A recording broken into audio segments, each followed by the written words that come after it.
Yeah, what's up? What's good? What is happening? Welcome to this live stream. We are the Sports Bar here at WTF Nation Radio. I am the actual King Smith, and my producers need to get on the ball here. All right? Be sure to hit that like button if there's a like button on the platform that you are watching on. The Sports Bar here at WTF Nation Radio is a regularly scheduled live stream and podcast in which myself and an Army veteran coach who is not going to be here tonight again, we talk about all things sports, right? Things in the sports world, life in general, right? We'll be here for a little bit over an hour or around about an hour tonight, talking about a couple of different topics. We're going to discuss Juan Soto's record breaking contract with the New York Mets and how that will impact future contracts and how MLB owners are looking at paying their franchise players and the value that they believe that they could get from them. We're also going to be discussing Brett Favre and how Brett Favre's got beef on these internet streets. One of the former sack record holders had some in-person beef with Brett Favre at a sports memorabilia event in which he had something to say very publicly to him over something that happened decades ago. We'll be talking about that as well. We're also going to discuss Travis Hunter winning the Heisman for the Colorado Buffaloes. He is the second Colorado Buffalo player to receive the prestigious award, but it didn't come without a little bit of controversy in what was the smallest margin of victory since 2004, in which he beat out second place runner-up Ashton Gentry, who a lot of people felt like deserved the Heisman. We're going to talk about that as well and other stuff, all right? So, before we get into the sports subject here, let me drink some water. We also want to acknowledge WTF Nation Radio's mom. WTF Nation Radio's mom, grandmother, passed away the other day. She was battling some things here towards the end of her life, and she did not make it. So while mom is dealing with the loss of her grandmother, I want to say, may she rest in peace. And mom, we got you. All right. We got you. All of the other hosts and followers and supporters of WTF Nation Radio want to give her a salute and you as well. Let's acknowledge and see who we have here in the background. We got Joseph Tress said, we let Squidward win yesterday. Oh, we're going to talk about that one too, Joseph. We're going to talk about how Army had a phenomenal season, wins their conference, and gets smacked up by the Navy in the annual Army-Navy game that was presented by USAA. I wish I would have went to that game. All right. But they got smacked, upset, all right, and dominated to secure the Commander in Chief's trophy for the first time since 2013, I believe. I did have that as a note somewhere, but we are going to talk about it. Okay. Excuse me. All right. So without further ado, we got God Happen to Me and the King and Me's in the building said good evening and hello over on Facebook. I appreciate you tuning in. Hope y'all staying warm out there. It snowed here in Maryland. I was not ready for that. I was not ready for that one bit. Okay. So let's get into the first topic here. Let's get into Juan Soto's record-breaking contract here. And I've got to bring up some show notes. So let me get that going here. And we're going to talk about it. Y'all, look, I messed up. I should have played baseball instead of football. I should have taken the time. My dad, I blame you. I blame my parents. My parents weren't sports people. My dad, good guy. He's awesome. He watches my live streams. Never made it to a single high school sporting event that I did. And I was a starting running back. You know, besides the quarterback, The running back in the day anyway was the premier position. I didn't want to be the quarterback. I wanted to be the running back. I wanted to be the guy that ran the ball, carried the rock into the end zone, and smiled and punished defenders while I did it. Yet my father, because of varying religious reasons, did not attend a single game, right? But I should tell them to take a look at some of these MLB players' contracts and say, why didn't you put a glove in my hand when I was 5? Right? Shohei Otani is Japanese, and that fool's probably going to end up with $1 billion when it's all said and done. And you got Juan Soto with the New York Mets hit a cool lick where he signed a 15-year, $765 million contract that previously surpassed Shohei Otani's $700 million with the LA Dodgers.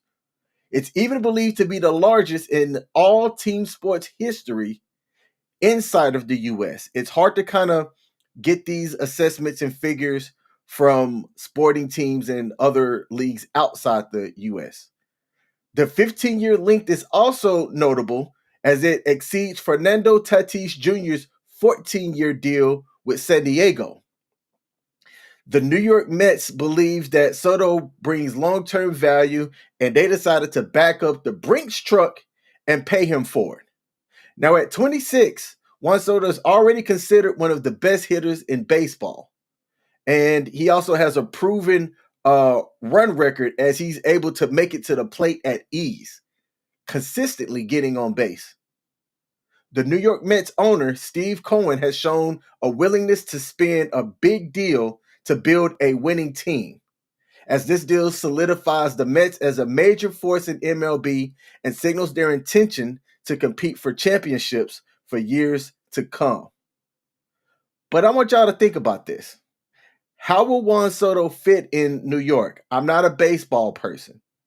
I keep track of a lot of the major news. I tried to go to an Atlanta Braves game when I was down in Atlanta a couple of months ago, but that hurricane kept me from attending the event, right? I also want you to think about this too. Juan Soto, right? Who did he play for prior to joining the New York Mets? All right. He played for the New York Yankees for 1 year after leaving the San Diego Padres. So he's going cross town, stayed in the state, but is going to, the Yankees would say, those guys, leaving the Yankees and going to the Mets. If you're a baseball fan and you're a fan of the New York Mets, you are likely happy to get yourselves a superstar. Okay. And I put his contract in as $750 million. Let me edit that. Let me give that man his flowers by adding that extra 15 million here up on the screen. Okay. So I'd like to know what y'all think. Do y'all think that he fits the Mets play style? How do y'all think that Juan Soto will play? Does he play and earn that $765 million over 15 years? I can't imagine committing to a sport that plays that many games that long. I don't know if I could do it. Let me come in here and check the comments. You know what? Pop Culture Warrior said, I need a teleprompter. Shut up. Because I know why you said that. You know what I could do? Let me do this. Let me see if this helps. I'm going to do something here. This is likely going to make my stream look weird. All right. How's this? Yeah, so here's the thing. Pop Culture Warrior said that baseball is mostly just standing around. They've made some changes and stuff to make baseball a lot faster. But at the same time, from the fan perspective, If I were to say, all right, cool, I'm going to be able to play 15 years. So yeah, 15 years just standing around and I'm getting paid millions of dollars to do it. I changed my mind. I could, but I'd want to get that early, right? So he signed that 15-year deal at 26. So that's going to make him what, 41 by the time that the deal's done? And let's say he plays out the entire 15 years and then he retires at the age of 41. He would likely have made some money. I'm curious, what will, let me see, how much would he have earned to include his salary the first few years that he was in MLB? How much would Juan Soto have earned total at the age of 41? Let's see. It's estimated that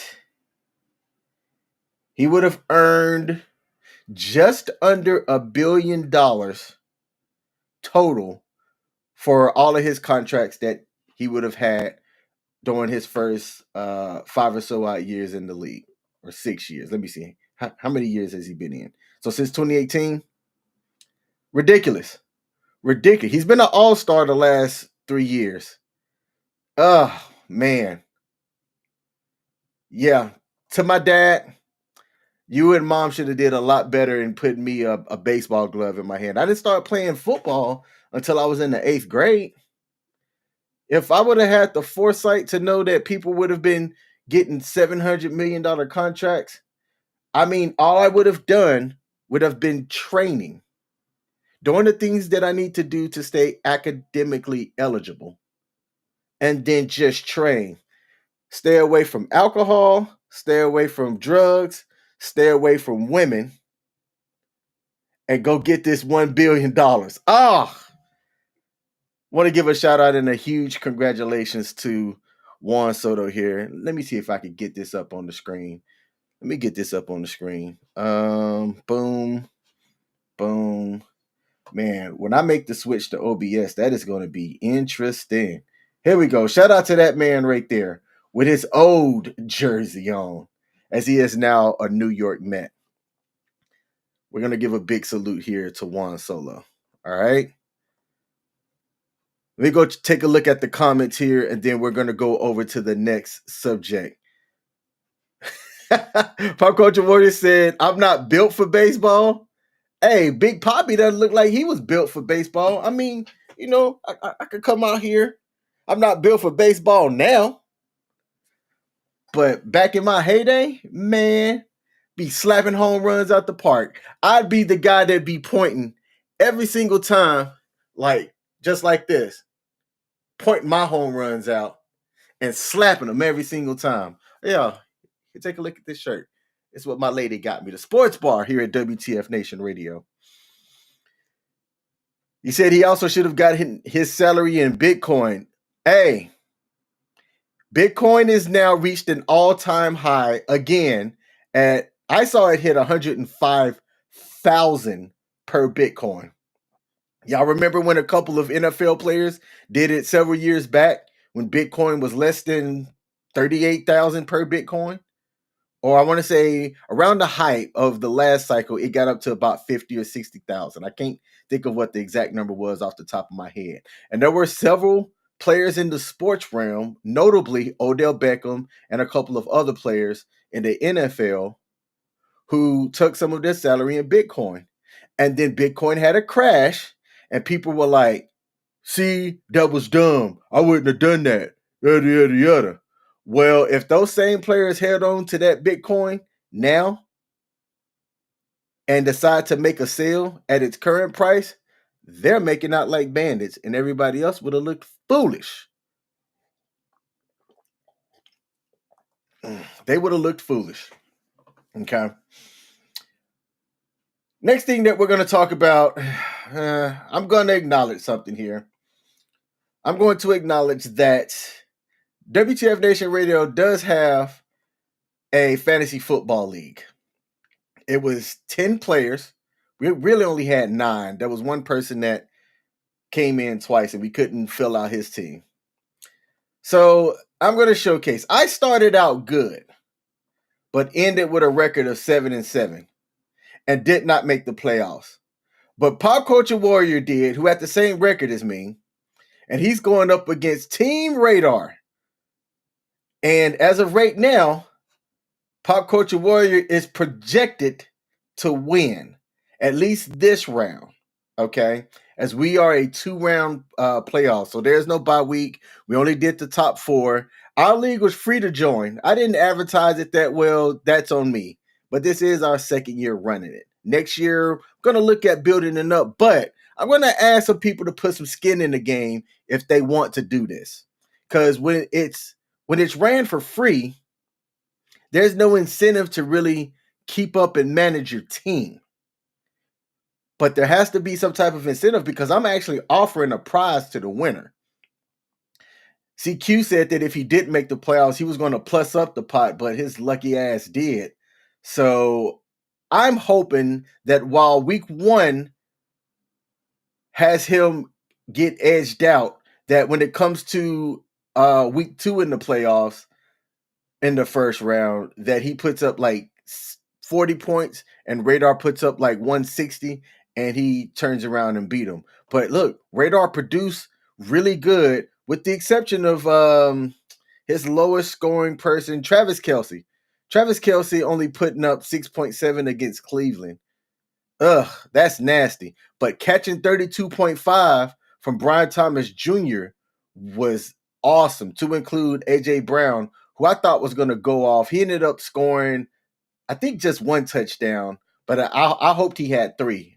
I did a $50 DraftKings bet at plus 10,000 that he was going to score 3 touchdowns. So that $50 would have turned to a cool $5,000 had it hit, but it did not. But look, CQ got lucky everywhere. Puka Nacua going off on Thursday night helped him in that stupid low-scoring game. Justin Jefferson's projected to go off against Chicago, whose defense can't cover a toddler out there playing in the league. And Jaden Daniels had a surprising 2 touchdowns real early. Both of them come in like in the first quarter, I believe, and then kind of fizzled off in the rest of that game. And who would have projected the Broncos going off and having as good as a defensive stand that they did? Why couldn't you play somebody else? Why couldn't you have played Pickens at the flex, CQ? Ah, all right. The other 2 people competing, Flash's Revenge, who I think made it to the playoffs last year, and Coach. Coach started, I want to say Coach record when he started was kind of trash at the beginning. And then he made a run at the end or towards the second half of the season. My favorite to win overall is going to be Coach, and I hope that that's what happens. And it looks like coming into week 15, he's going to have a good edge going into week 16, playing in the second round, combined round against Flash. So my projections of making it to the championship weeks, which is a combined 2 weeks, it'll be week 17 and week 18, is going to be Coach against Radar. That's what I want to see. That's what I hope happens, as I can't stand anything that CQ is a part of where he's winning. I need to make him a loser at all costs. Okay? Let's come in here and check the comments before we get to the next subject. CQ says soon to be champ here. That's wishful thinking, boss. That is wishful freaking thinking. Okay. Let's get into it. Let's get into it. Speaking of this Squidward here. Oh, what happened? Army. Let's just share this screen here.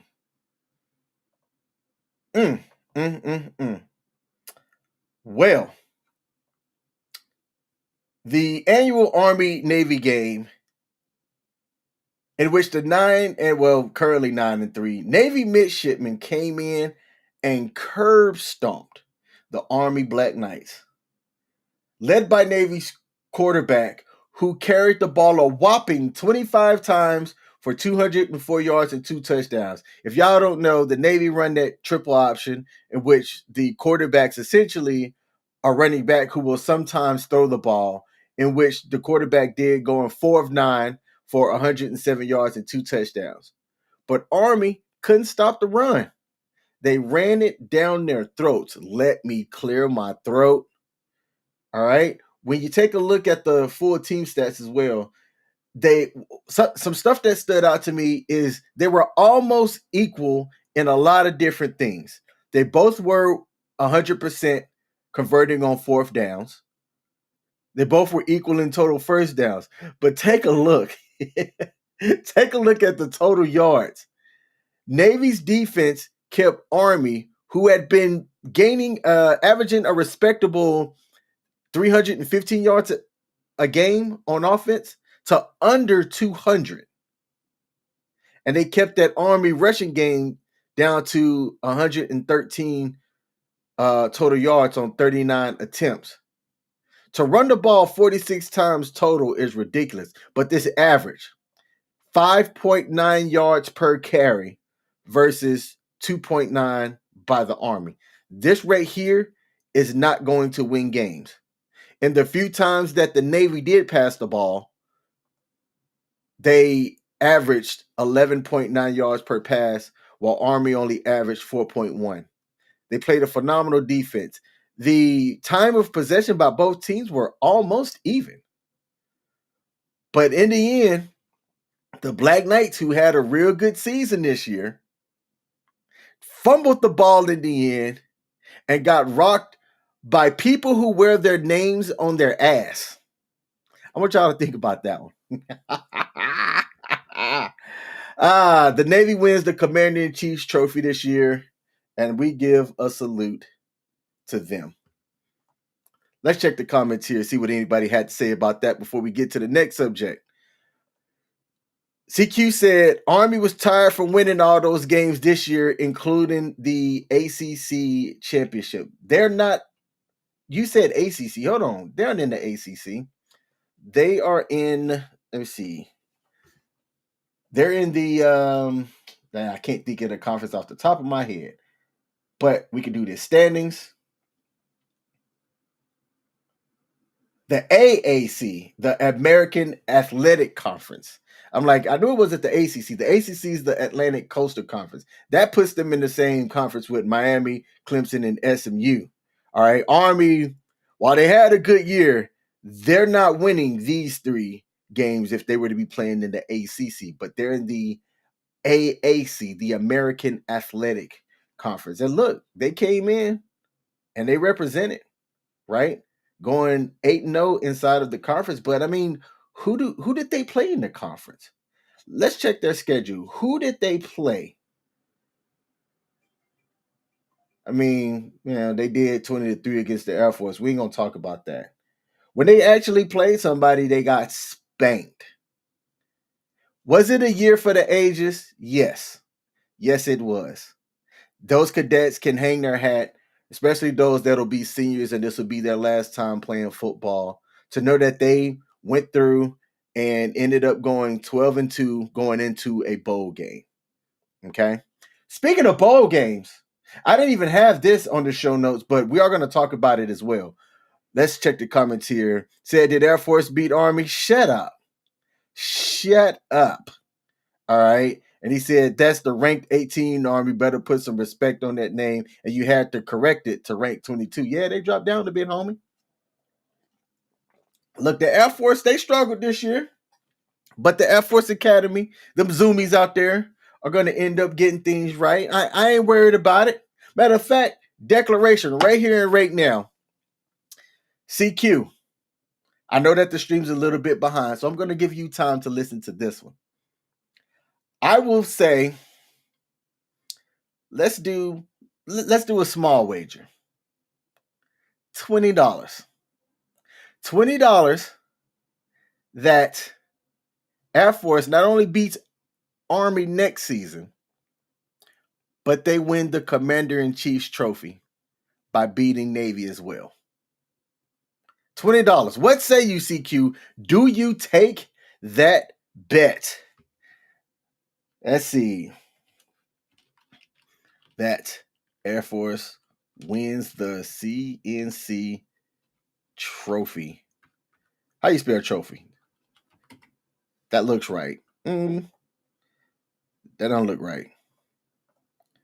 There we go. I always want to spell trophy weird.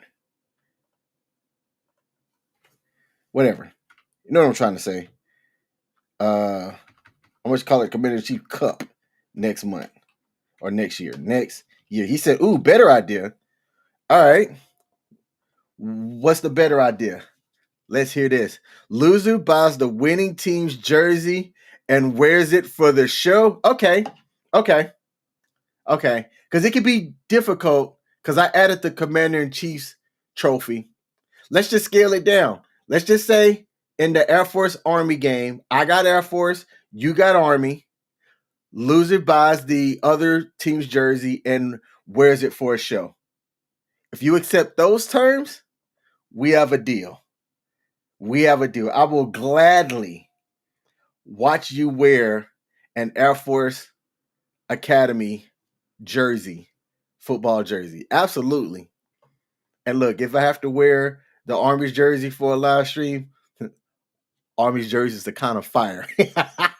I wouldn't mind that. They have the dopest ones out of the teams between the Army, the Navy Midshipmen, and the Air Force Academy.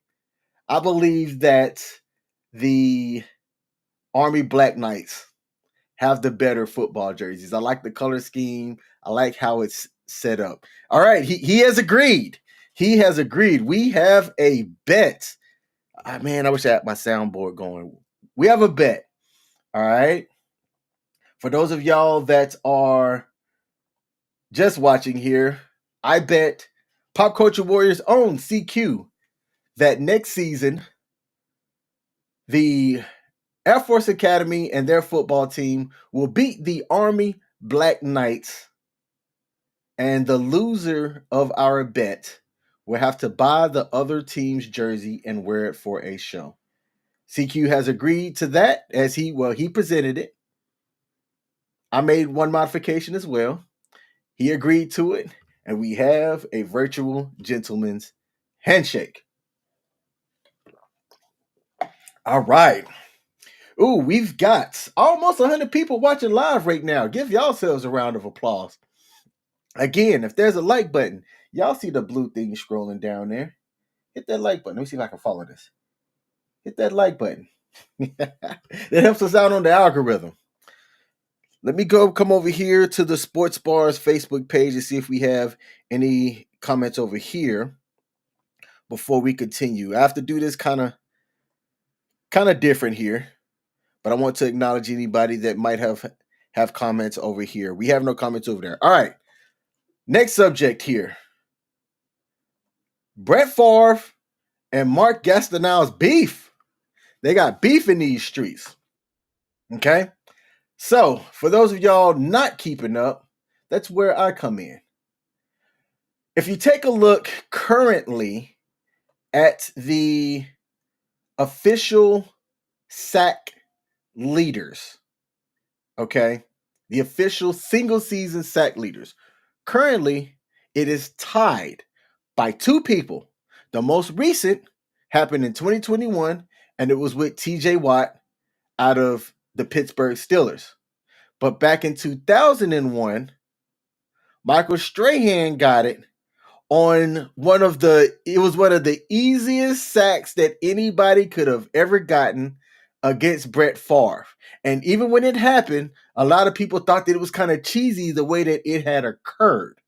As Brett Favre's team had the game, they didn't really have to throw it, yet they did. Brett Favre did what he does. He scrambled, he moved around, and then as he turned around, he saw Strahan right in his face, so he just kind of gave up, and Strahan went and touched him. And that is how Michael Strahan broke Mark Gastineau's record that had been held since 1984. Now, Mark's record has since been tied by Justin Houston out of Kansas City back in 2014. But in 2001, right, Michael Strahan beat it by half a sack. Okay, 22 versus 22.5. Now, Mark Gastineau is not a household name, right? He played for, I was hoping to have this up. He played for a couple of different teams, drafted by the Jets in the second round, played 137 games, right? And had a total of 107.5 sacks. All of his, he played his entire season, 10 years, all with the New York Jets. Hey, I can dig it. I can respect that. But unless you're a defensive person or you're a Jets fan, you've likely never heard of Mark Gastineau. Now, Mark's not in the Hall of Fame, and he was betting on that record and what he had to be able to statistically get him voted in. So when the sack record got broken by Michael Strahan, Mark Gastineau was pissed because he felt like a business decision was made that's going to tarnish his legacy. Again, it's been beaten. It got tied once in 2014 and beaten back in 2021, as I stated earlier. But as you can imagine, when it happened live, Mark wasn't too thrilled. He was not too thrilled. So, I'm sorry, not 2024, but back in 2021 when it was beaten by TJ Watt. So, Mark came on, and there was some controversy, and Brett Favre, about 5 days ago, came out and said this: I want to clear the air on the footage that was released, showing a small dust up between myself and Mark Gastineau, the former New York Jet. And actually, I'm just going to show this up on the screen here. Let me bring this up, and then I'm going to read it along with y'all. He said, back in 2002, when Michael Strahan sacked me at the end of a game that we had wrapped up, I was in no way trying to hurt Mark. I was trying to close out a game and squeeze the last bit of fun out of a hard-fought game. I booted out of a run thinking that it would be wide open, and I saw Strahan standing there and ducked down. The game was over. There was no need for me to do anything spectacular, and it probably wasn't Michael's best sack or tackle for a loss.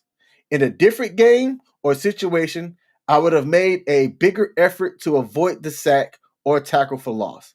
But at no point was I thinking about hurting Mark. Maybe it crossed my mind to help Strahan. I didn't think it through. That wasn't my forte at the time. I just wanted to have fun and compete. But in retrospect, I understand how Mark feels. We played a brutal game. Mark played during an era where guys didn't make generational wealth. I see how being the sack king would elevate his value at card shows, strengthen his case for the Hall of Fame, and increase his demand as a public speaker. So now we're getting into the business aspect of all of this, which is why at a sports memorabilia card show, Mark and Brett Favre had a little bit of a dusting up, and I don't have the footage to show it here, but I figured that or we could just talk about it. Brett continues to say, I had no way of knowing that then. I realize now the potential financial implications because football is far more business oriented than when me and Mark played. There was no malice on my part. Mark was a great player. My understanding is he was a great guy and a fun teammate, a guy who played with the kind of joy and passion that I tried to mimic. I understand his frustration, but I'm not his enemy. A while back, he saw me at a card show, and he got some frustration off his chest. It's not the kind of moment that should be filmed and released. It was a private moment of frustration between two old football warriors. I have a great deal of respect for Mark, and I hope that one day he gets to join me in the Hall of Fame. He earned it. Take a look at his numbers. He's eclipsed 20 sacks twice, and he had 19 in one of the other years. Mark definitely left an indelible mark on the game. What does indelible even mean? Let me look this up. Anyway, I hope this controversy brings attention to just how great Mark Gastineau was. He belongs in Canton. Merry Christmas, Brett Favre. And this is the picture that he's referencing. Okay. So I didn't have the film ready to showcase it. But when I initially saw it, I was wondering what the frustration was and why somebody was going to be coming after Brett Favre. I thought it might have been over the misappropriation of funds that got Brett Favre in the news over the recent years. But nope, it was not. Let me see. We got some comments here by Michelle Early. She said, "Hey sir, your comments aren't linked." No, the sports bar's comments don't make it over to here because our station manager won't allow me to add the sports bar onto Restream the way that I would like to. But when I go over to OBS, I need to get with CQ to figure out technically how I can get all the comments to show up in one place. CQ, is that possible? I need to know. He said, "You've got comments here, YouTube, and the other Facebook pages." Oh, my YouTube. Oh, yeah, YouTube's not showing up here. Thanks for letting me know. I got to bring that up. Give me 1 second. Let me bring up the YouTube channel.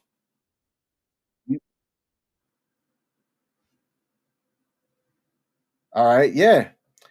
They were showing earlier. I shot because I saw your YouTube comments earlier, but they are not popping up. I got to be sure to come over here and check that out then. All right, so now that I've got this set up, at least I can see them. I can acknowledge them. Like I can see that David Cunningham's commented over on the Sports Bars page. I want to thank y'all that are watching over there as well. That helps us out. All right. But should Mark, here's the question, going back to the Mark Gastineau and Brett Favre situation. Should Mark have approached Brett privately? Do you think if he would have came to him and said, "Hey Brett, I can't go to these car shows anymore with the theme, the Sat King. Now it's got to be former Sat King." And this is hurting my value overall. I know that you being in the Hall of Fame has you not worrying about money, and you're over here stealing and misappropriating funds from people in the state of Mississippi, but I got to worry about how to feed my family. Do you think you should have took that conversation privately? I believe so. The king of me said, "Why am I making that wager?" Look, I'm going to tell you right now, when I make bets, I'm like a little pixie that once I start talking, the world figures out that King is making a bet and all things fall into place. I'm going to win the bet. CQ is going to wear an Air Force football jersey. And I'm going to take a picture with him when he does it. Okay? All right. Let's see. David over on Facebook said, "Mark sounded like he's a little mentally unstable. He may have CTE." So you watched the video then, or you at least heard it. Good. Good. He he he sounded frustrated, which I don't blame him. I don't blame him for being frustrated. I mean, it is an old beef. One would want to go, why now? Especially since the record has been tied once and broken by another player as well. So to have your beef with Brett, I think it's misplaced. I think you just let it go and you just shrug your shoulders and say, it is what it is. That's my thing for most things, really. It is what it is. Okay. Just give me a second. This is where if I would have had a co-host, I could sip on water while the co-host does his talking. We haven't had a coach's rant in a while. Before we get to the last topic, Coach is still with us. If y'all be like, "Hey man, King's had a solo show for a couple of weeks." If you've missed the last couple of weeks, Coach lost a family member and has to take care of some business. Today, he was unable to make it due to other obligations. And if you're not keeping up, this is our last show for 2024, as the station will be taking a holiday break. So we will not have a trivia for the month of December, as the sports bar will not have a show the 22nd, nor will we have a show the 29th. We will be back in full form with our first show of 2024, January the 5th. And I got a couple of things in store. Got a couple of updates that I've made. We're going to add some pizzazz to this live stream that we offer. I'm the only show that doesn't work off of OBS. And back in our team chat, our team is giving me the business about it. But I'm going to have some pizzazz coming up and offer some things and bring y'all some of the best edutainment going into 2025 around all things sports and life in general. So be on the lookout for that. Let me check and see if I have any more comments to acknowledge before we go to the final topic for tonight. I see we do not. So, last topic for tonight. Travis Hunter winning the 2024 Heisman. Let me bring up my show notes here. Okay. So, Travis Hunter was one of the Heisman finalists who it was believed to be between him and Ashton Gentry. And when the numbers finally came out, it was a lot closer than people thought. And it led a lot of people to talk about this one as the number of first place votes. It was close. It was marginally close. So I'm going to bring that up on the screen here. And I'm going to show the amount of votes that Trav had. Look at his smile. Boy, that is a man that is cheesing. Okay? So if you take a look at the total votes, it was only going to be between those two. This past week, a lot of people made a push to have Ashton as the guy that was going to win. They felt like statistically, when they compared Ashton Gentry's number against other running backs like Derrick Henry, Reggie Bush, that he's had better numbers. They say that if you would have taken Travis Hunter and you put him up as just on one side of the football, yeah, he did statistically good on one side of the football. But he didn't do great as just a defender. He didn't do great as just a wide receiver. He definitely was outstanding on both sides. I'm definitely not saying that he didn't play average. No, that's not the case. He can be a focal point, but in the league, in the NFL, most of the professional players are saying he's going to have to pick one side. They even talked about Charles Woodson, who played on both sides, and Travis Hunter's stats dwarf Charles Woodson. Now, that's one that you can compare. Charles Woodson was a both sides of the ball player, and so is Travis Hunter. And Travis Hunter had a way better season than Charles Woodson did. But the athletes of today, because of the miracles of modern science, can play a lot better, and the game's a lot more faster. And there's a couple of other factors that would have definitely made Travis Hunter's record season this year better than how Charles Woodson's Heisman season looked. But I don't think that he deserved the Heisman for what he did. Okay, I think he played phenomenal. But the Heisman, now, if you want to make the case for Travis Hunter, here's some things to consider. He's acknowledged as a true game changer, impacting the game on both sides of the ball that's rarely seen in today's modern football. You have a lot of athletes that excel at what they do.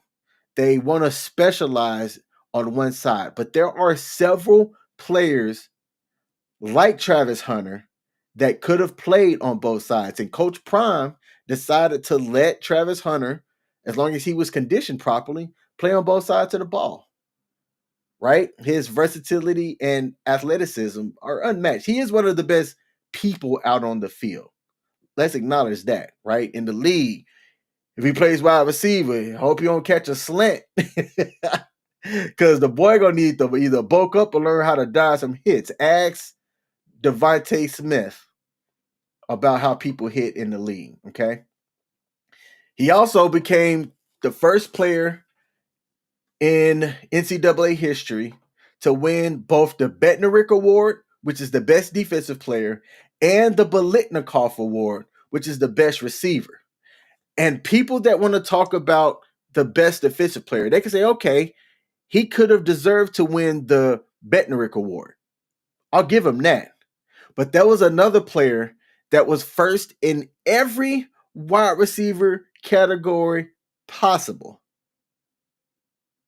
And for him not to win the best receiver award, I think was a slap in the face.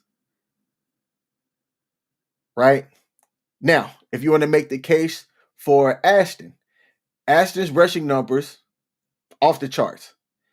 He was a workhorse back who carried Boise State's offense and put up video game-like stats. In a normal year, his performance would have been enough to secure the Heisman. If Travis Hunter was off the field, let's say if he was injured, let's say if he graduated last year, or for some reason he sat out this year, Ashton is winning this by a landslide as Dylan Gabriel, Cam Ward, and Cam Scatterbo wouldn't have had enough votes against Ashton. They just would not have done it.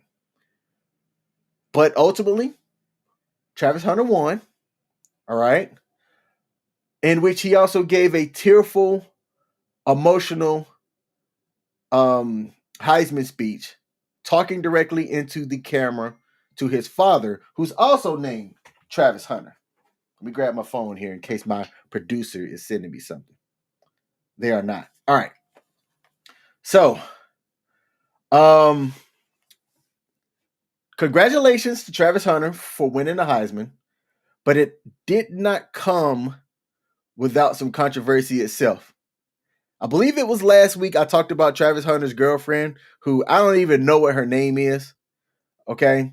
But she was all in the mix, again, for doing the wrong things.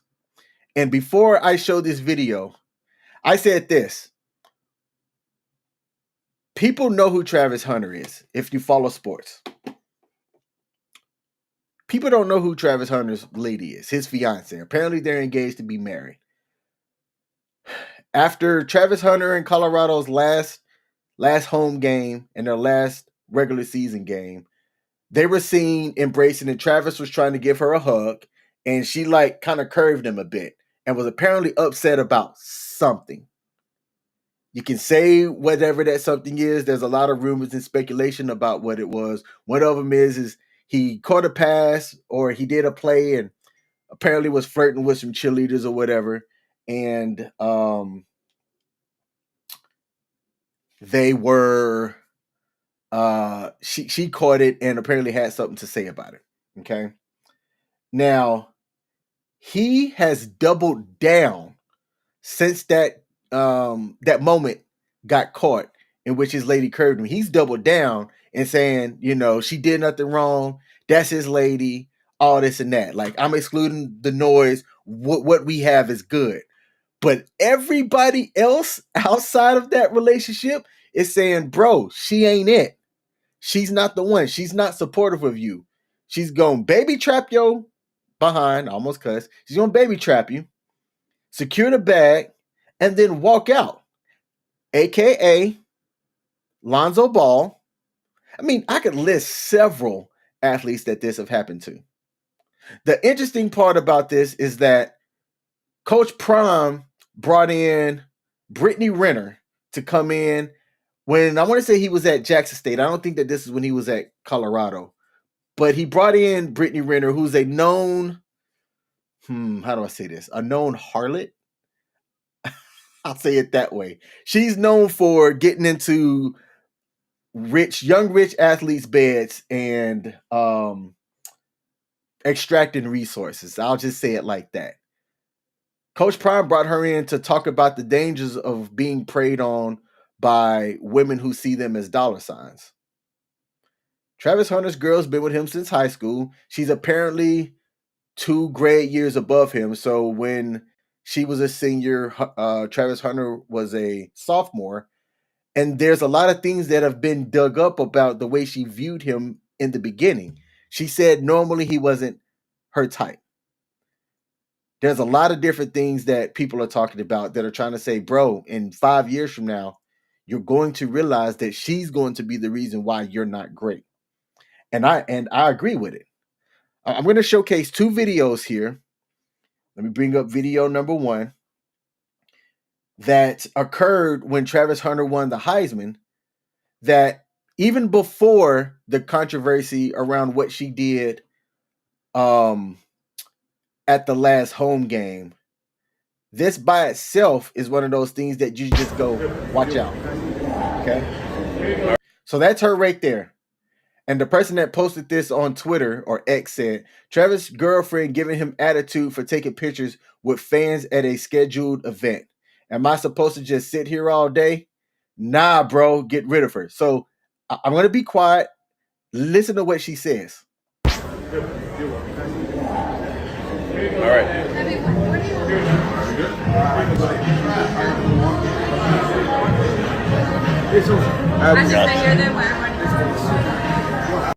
So she says, where do you want me to be? And then, am I supposed to just sit here while you take pictures? Bro, the Heisman is for you. Okay? You're there to support him. Sit down and shut up. I said on a different platform that she needs to be trained. She needs to be trained. Make me bigger. She needs to be trained. Because whoever's telling her things isn't telling her the proper or the right things. You don't distract this man like that. Okay? Let him be great. Let's run it back. All right.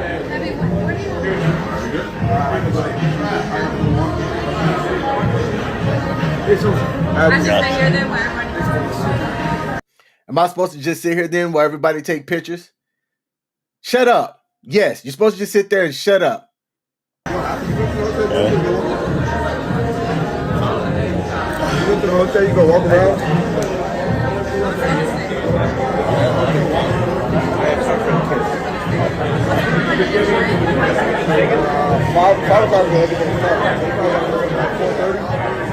We're together. We can't find Matt. I called him twice. Where's that coming from? What's that? Sit there and be useful. Take pictures. Trav, we're going to take one as a group and that's it. Look at her. Look at her. Here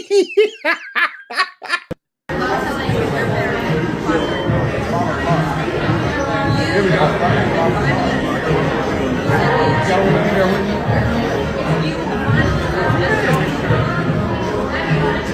Oh, man. Man. That's only one video. That's only one. The one that I found before that one had to do with when Travis won the Heisman. But before I play that, I'm going to come in here into the comment section and see what y'all had to say, because I think the comments started to light up. All right. We got David Cunningham. He talked earlier about, he said, wrong, Deion played on both sides as well. True. He talked about, oh, this was earlier. I'll come back to that. So Travis Hunter, we got, I pray he doubled down on his prenup.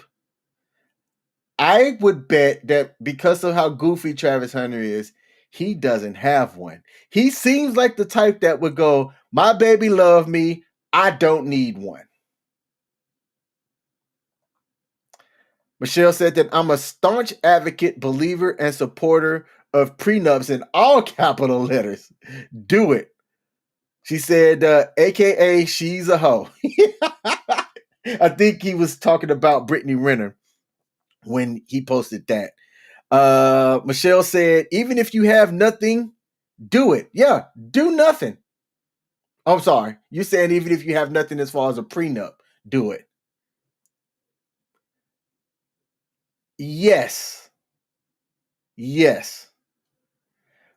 Because these could be interesting when it comes to how do you handle stuff like, let's say you're about to get there, like the one Tyler Perry movie in which the guy had this invention or this idea about something, acrimony. I can't think if that was the one. And he was almost there, and he was married, and his lady didn't believe in him. They get divorced, and whatever invention he had goes off, right? And he's a multi-millionaire, and the ex-wife was nothing. I think, yeah, I believe that you should protect yourself no matter what. Like, it doesn't matter which side of the coin you're on, whether you're Travis Hunter or you're Travis Hunter's fiance, you should protect yourself. Okay. Phil Leach said she looks so sad in that the attention isn't on her. Cry us a river. Again, do we even know her name? David Cunningham said Travis's girl gives me Brittany Mahomes vibes. Look, we know Brittany's name. Brittany's all in the mix. And if you think about it, oh, David, that's good. Brittany and Travis's fiance were about the same age. Brittany said the same thing about Patrick, in which Patrick was, I think she's older than Patrick. And Patrick wasn't necessarily like her first choice, or they weren't like always together like that. All right. Let me take a look at this. I think David just brought up an excellent point. Brittany Mahomes' age. Yeah, so Brittany Mahomes is 29, and Patrick is... Okay, so they're both 29. I thought that there was something there with them not being in the same grade as well, but I was wrong about that. Speaking of Patrick Mahomes, he got injured today. I think that the Chiefs' Lucky Charms or four-leaf clover is about to lose a leaf. But Michelle came back over on Facebook and said, I have faith in my man and our relationship, yet prenups protect both parties. 100%. I feel that it's fair to say I love you, but if we don't work out, let's leave with what we came in with and equitably split what we've earned together. I have no issues against that, right? No issues against that. Like, if we came in with nothing, but then afterwards built stuff together, then yes, everything from that union should be. But if I had $100 million before I met you, or vice versa, let's say you were the person that had $100 million and I came in with a net worth of $8, right? If we don't work out, the split should be everything that was earned after you and I became together. But the stuff that you might have inherited that was part of your family before you and I got together, I shouldn't be entitled to that. And I think that people that go after that kind of stuff are the worst human beings out there. The worst human beings out there. Phil said, watch, when they break up, she'll claim he has CTE like what Josh Allen's ex did. Yes. Hey, look, y'all are on it tonight. Let's play this other video. I've got this the other video here, which was one of the other ones that people were talking about what Deion Sanders needed to do to okay. So looking at the screen here, you have all of the Heisman finalists sitting in the middle, and you can see Deion stand up immediately once Travis's name gets announced.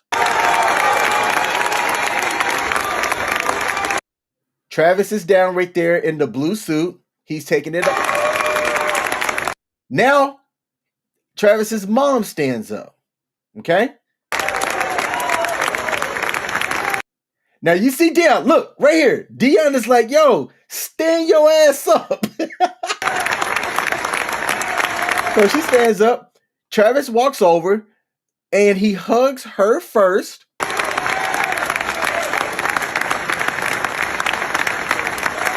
Then the mom, and the mom has an embrace. And look, she sits back down. As if the mom still, okay. The mom sees her sit down, and I think she's going to go find her seat. And then Travis comes and embraces Coach Prime. And that was one of the best embraces right there. So the mom's still standing up, and the camera goes away. There's another one that had an angle that was more zoomed out. Is the mom still standing?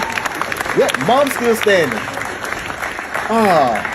And then Lil Wayne. That was one of the interesting parts.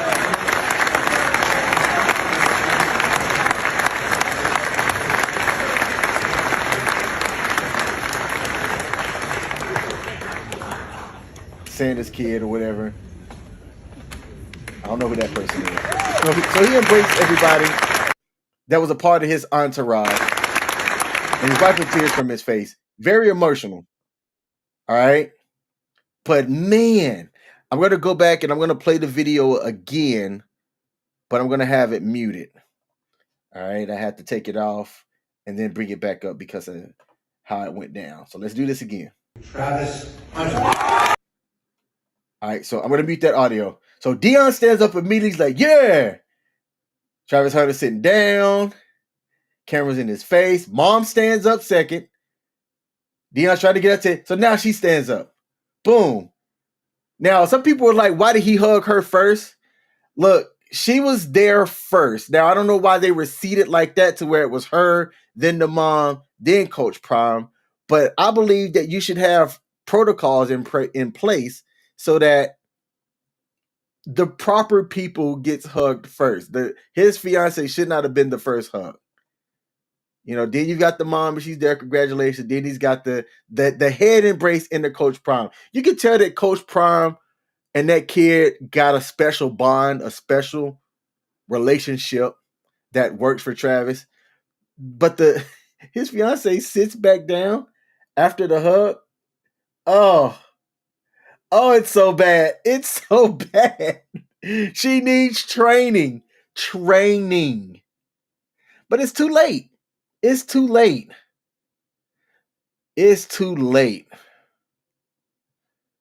Phil said, Deep Six, that hooker. What does Deep Six mean? I have to look that one up. I'm prior military, but what does Deep Six mean? I hope my computer don't catch no virus. Bury at sea. Dang. Straight Bin Laden, huh? Oh, I hope that don't get me flagged. Goodness gracious. Deep Six. All right, I learned something new. I don't know all the military lingos, but I learned something new. All right. But look, y'all, congratulations to Travis. But like I said, she needs some training. She 100% needs some training. Everybody else stayed standing. She got the hug and she sat back down. Oh, man, Travis, abort. Abort, young guy. Let her release her to the streets. Release her to the streets. I did get a producer sent me something here, and I'm going to see if I can bring that up on the screen. I can't bring it up here, not this way, but they are engaged. She is, oh, here it is. All right.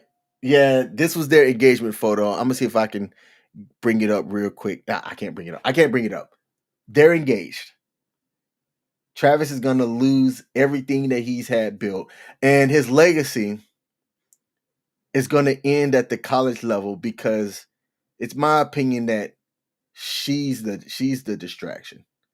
The kid doesn't seem to go out. He doesn't seem to be the person that is out at the clubs or anything like that. He seems like he takes care of his grades. Academically, I've heard a lot of people say that he's a well-liked kid. He's a gamer like me. I like playing video games. After I get done with this live stream, I'm a game for a bit before I go to bed tonight. He seems to be a gamer. He said he doesn't go out. He does his schoolwork. He does practice, and he comes home.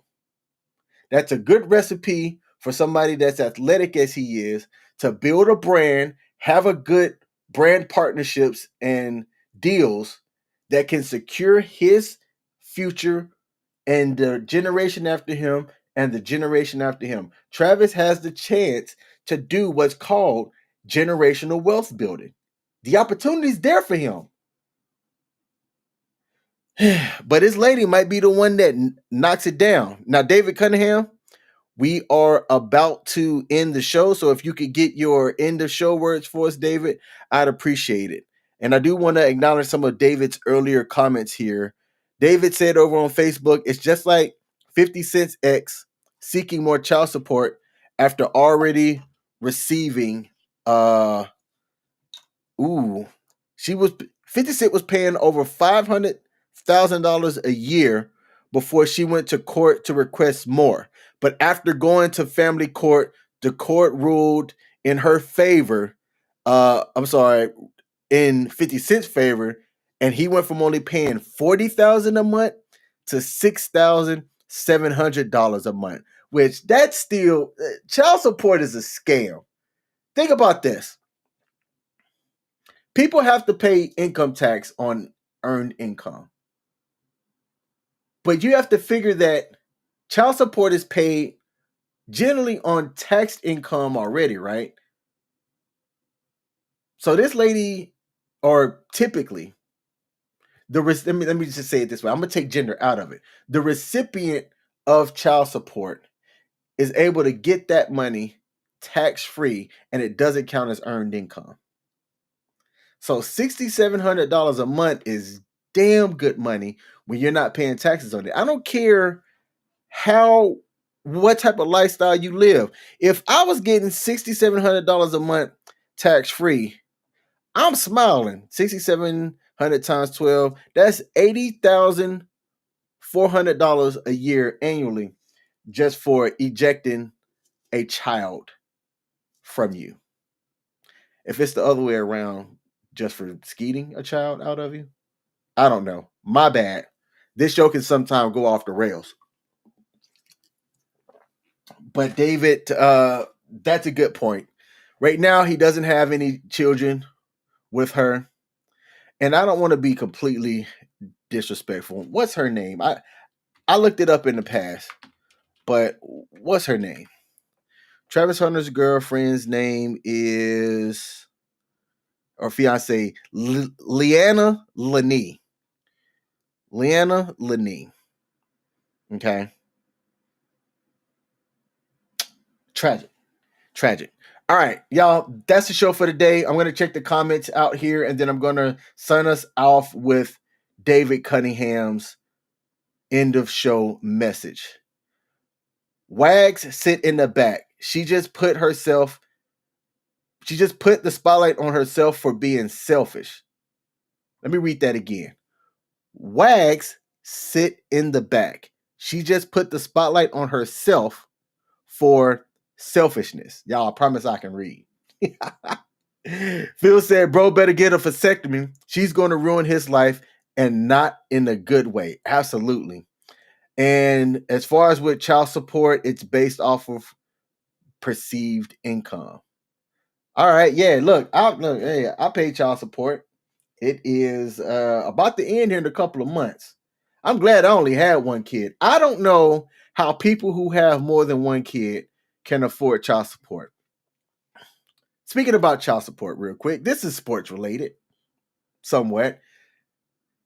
Should there be a mechanism in place so that the child of a failed relationship or the child of two people have some type of insurance that they're going to have resources that they need to grow and flourish? Yes. Like at a minimum, roof over their head, food, clothing, right? I see people that are paying child support for stuff like karate class and all this other stuff. And I'm like, why do they need to have all of these extracurriculars? I didn't have extracurriculars and I turned out okay, right? I wasn't a part of all these other extracurriculars. I didn't have a tutor, and somehow I still got an MBA.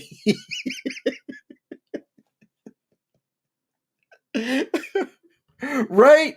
Like, if I'm sitting here and you're making me pay for all of this stupid stuff, I'm going to be salty, whether I got it or not. It's like, why are you trying to extract? And I say that it shouldn't go to the person directly. It should go to some kind of escrow or something that's managed to say, oh, okay, well, if you're the person that makes this income and you have the kid for this amount of time, and you're the person that makes that income and you have the kid that amount of time, it should go into some other account. Like, I should not be able to get somebody's child support because I had a kid with this person and they're paying me child support. I should not be able to take that money and fund a vacation to the Dominican Republic. Shouldn't do it. Right? But it is what it is. Let me see what's going on here. My producer is sending me some information. She said, my producer said, I did have extracurriculars and I am literally paying for Castle's extracurriculars. Yeah, no. Am I though? Like, I'm paying for it directly. I'm not indirectly paying for the extracurriculars. I think that there's that difference in that. Okay. Phil said that, like, when the fathers pay the ex and spends it on hair and nails instead of on the kid, it belongs in a trust. Yeah, I mean, something has to change so that there's no doubt the state or anybody's mind, like, that it being for the kid. That's how I see it.